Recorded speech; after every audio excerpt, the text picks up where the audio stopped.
જય શ્રી રામ, જય હનુમાન. એ મોદીજી સાધના કરે છે ને એને ગુરુનો આદેશ છે હો. નકરું તમારી ગોયડે નથી. કાંઈક થાય એટલે મીડિયામાં આવીને ભૂંગળા સામે ઊભું રહી જવાનો વિરોધ કરવા. એ 4 તારીખે ખબર પડી જાય કે સાધના કોને કરી કહેવાય અને કેમ થાય, ભગવાન કોને સાથ દે છે. કાંઈ કોઈ એટલે મોદીનો વિરોધ, બીજું કાંઈ આવડું છે.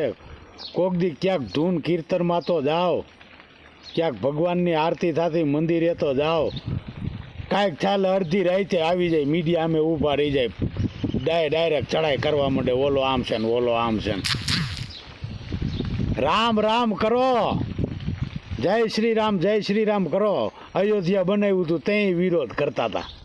હવે તો મૌન રાખો, આગળ 4 તારીખ આવીને ઊભી રહી જાય, પછી મોઢા જો આમ